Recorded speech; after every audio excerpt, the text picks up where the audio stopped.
Hello and good afternoon. I'm Mona Priya. Welcome to Updates at Noon. The government has enforced the Enhanced Movement Control Order EMCO in 3 residential colleges at University Malaysia Sabah UMS, Kota Kinabalu, Kampung Pagalungan Ansip Keningau and Kampung Kalindukan Nabawan in Sabah from today until 18th April. Senior Minister for Security Cluster Datuk Sri Ismail Sabri Yaakob said that the EMCO was imposed following a risk assessment by various agencies of the Movement Control Order Technical Committee and on the advice by the Ministry of Health MOH. Datuk Sri Ismail Sabri, in a statement released yesterday, said that there was an outbreak of infection among students of the 3 residential colleges at the university, namely Tun Mustafa Residential College, Tun Fuad Residential College and Tun Penggiran Ahmad Rafi Residential College, with a high infectivity rate. To date, the MOH has conducted 133 screening tests among occupants of the said residential colleges and 19 individuals tested positive for the virus. Meanwhile, the senior minister said that 15 positive cases were recorded in Kampung Pagalungan Ansip and 8 in Kampung Kalindukan.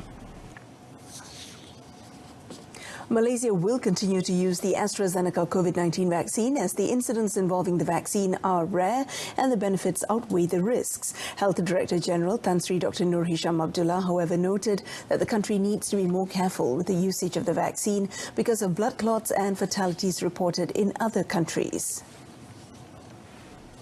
Yesterday, National COVID-19 Immunization Program Coordinating Minister Khairi Jamaluddin said the government has prepared several backup plans if the use of the AstraZeneca COVID-19 vaccine was postponed, and the move was mooted in the event the vaccine was found to be unsuitable for use in the country.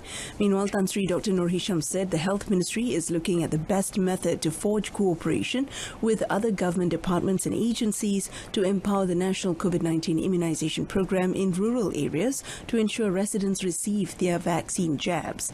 Taking Sabah as an example, the Health DG said about 400,000 people in the state have registered for vaccination through My Sejahtera application, and the figure needs to be higher. However, he said Sabah can be the best example in containing the spread of the COVID-19 when total number of infection cases was successfully brought down from 4 figures in October last year to 2 digits in the last 6 weeks. Apart from that, Tan Sri Dr. Nur Hisham said it was not impossible for Malaysia to get new infection cases to a single digit or 0 if public continued to comply with the SOPs set to contain COVID-19 and practice public health methods. Police have denied allegations that went viral on social media claiming that a policeman in Gerik had died after receiving his second dose of the COVID-19 vaccine shot. Perak Police Chief Datuk Mior Farida Latrash Wahid said the respective policeman was currently being treated at the Taiping Hospital due to a heart attack. Commenting further on the matter, Datuk Mior said the policeman has regained consciousness and is currently in a stable condition and will be referred to the National Heart Institute soon. He also said that action will be taken against the owner of the social media account for spreading fake news and caused concern among the public to receive the vaccination. The Perak Police Chief added that the policeman's family is also affected by the irresponsible act and advised people to verify any information received before sharing it online.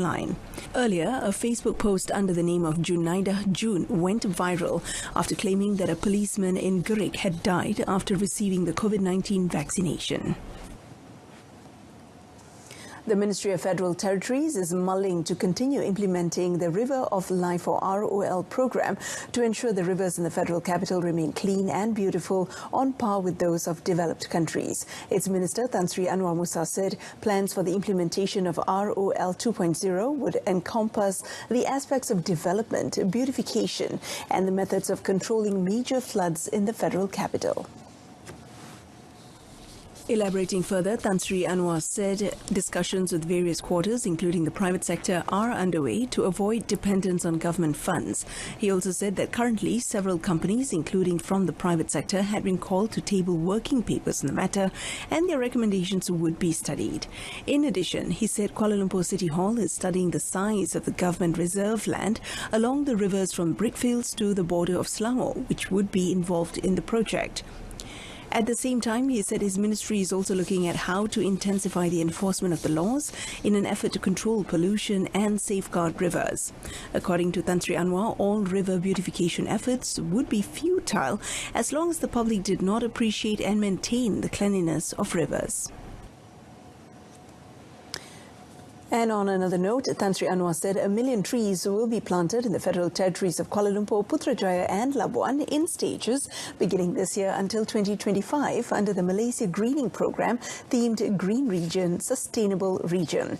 He said under the program, which is based on the concept of urban forest and flowering city, Kuala Lumpur City Hall, DBKL, aims to plant 500,000 trees, Putrajaya Corporation 400,000 trees and Labuan Corporation 100,000 trees. Tan Sri Anwar said that planting 1 million trees would be able to produce 117 tons of oxygen and reduce 22 tons of carbon dioxide per year. This greening initiative will ensure that there is a sustainable development and the country's natural resources are maintained to achieve the goal of making the federal territory a low-carbon green city. Tan Sri Anwar also said in the early stages towards the direction, DBKL would focus on planting trees near 7 lakes and ponds in the northern part of the federal territory of Kuala Lumpur to make the sites a passive and active recreational centre. Among the woody stem trees to be planted are the Bunga Sakura Malaysia or Tecoma, Putat Laut, Bintanggo Laut or Penaga Laut, Golden Shower Tree, Kelat Jambu Laut and Flame of the Forest. At the same time, the Federal Territories Minister said the Ministry and DBKL were also considering to extend the cycling route to the areas around the 7 lakes up to Kuala Lumpur Forest Eco Park, thus giving the public access to 62.5 kilometres of cycling. The government is looking to extend the Home Ownership Campaign, HOC, until the end of this year. Housing and Local Government Minister Datuk Zuraida Kamaruddin said she had requested Finance Minister Tengku Datuk Sri Zafrul Tengku Abdul Aziz to allow the extension. Walaupun bagaimanapun MOF akan mengkaji semula, mungkin syarat-syaratnya juga mungkin akan diperbeza sikitlah daripada yang sedia ada ni. Meanwhile, Datuk Zuraida said as of 28th February this year, a total of 34,354 units of houses worth 25.6 billion ringgit were successfully sold for the 2020 to 2021 HOC campaign, with discounts totaling 4.3 billion ringgit.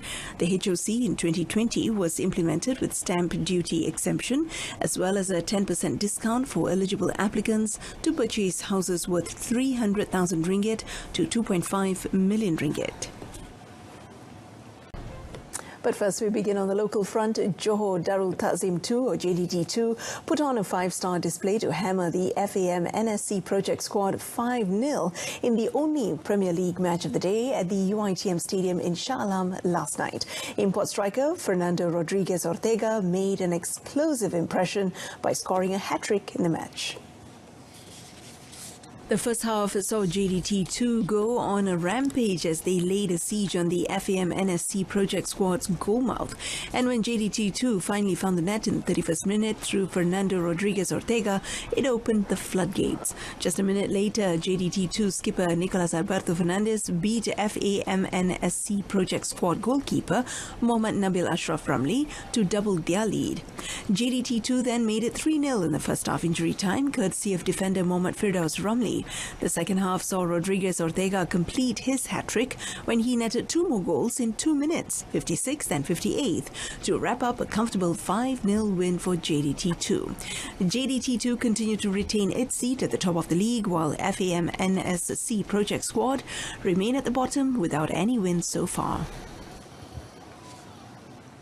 And that's it from us this afternoon. In our top story today, Malaysia to continue using the AstraZeneca vaccine for the National Immunisation Program.